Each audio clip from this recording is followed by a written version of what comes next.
Crime reports and news headlines are saturated to the brim with stories of kidnappings. But what about the people who miraculously survive and find the courage to tell the tale? Today, we are looking at some of the shocking cases where kidnapping and abduction victims escaped a horrendous fate. Not just that, they decided to share their story with the whole world to impart some strength to other victims. This is where I warn you that most of this stuff is extremely dark and difficult to process. Are you ready? Let's dive in. Kayla Brown became victim to abduction and suffered extreme torture and assault at the hands of a well-known serial killer, Todd Kohlhepp. In August 2016, Kayla was abducted by Todd after he brutally shot her boyfriend down. Shot Charlie Carver 3 times in the chest, wrapped him in a blue tarp, put him in the bucket of the tractor.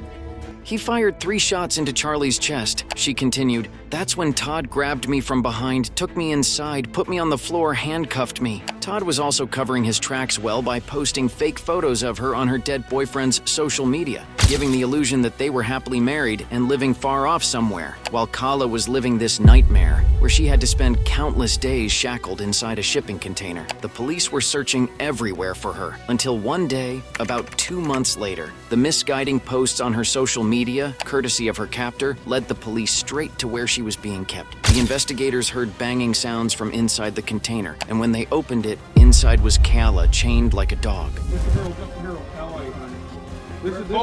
This is our investigator. He's a paramedic. Okay, we're gonna get you out of there. Okay? I need a handcuff key.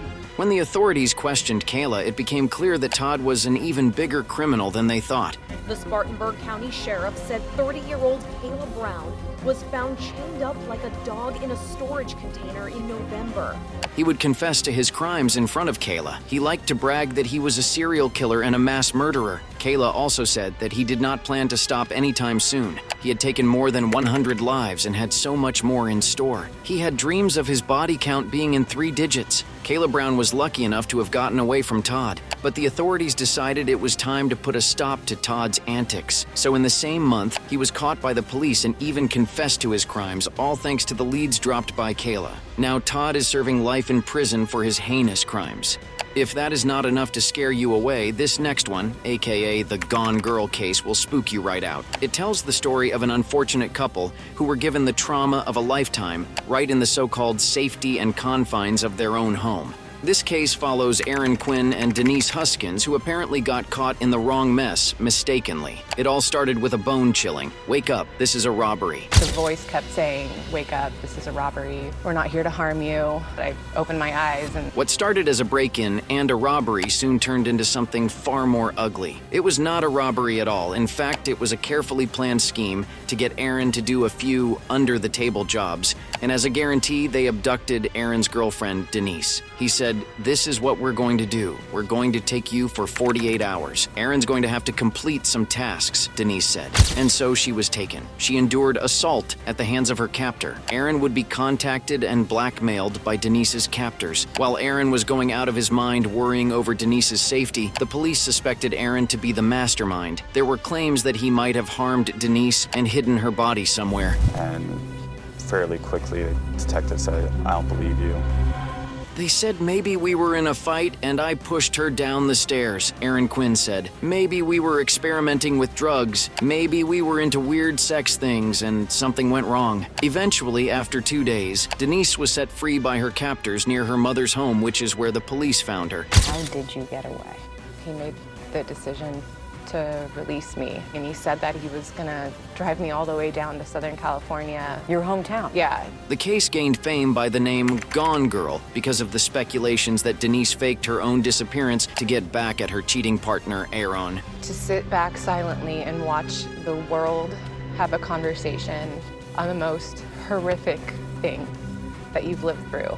On March 25, 2015, the kidnapper provided proof of the incident, which is when the authorities understood that the Coppola was, in fact, not lying about the ordeal. And so the Gone Girl, No-Chun, was pushed aside. Days later, in June 2015, a similar incident happened with another couple, and it was then that the culprit was caught. A person who went by the name Matthew Muller had this signature style where he would break into a house and take someone hostage and then blackmail the other members of the family. The officer who was on duty when Mueller was caught revealed, looking back at all the evidence, there was just no denying that this wasn't his first time committing a crime, she said. The court trials resulted in him getting a 40-year sentence behind bars. An even worse tragedy occurred with 13-year-old Alicia Kozak, who was lured by an online predator back in 2002. And this man was squeezing my hand so tightly that I thought it was broken. And he was barking commands at me, be good, be quiet, the trunk's cleaned out for you.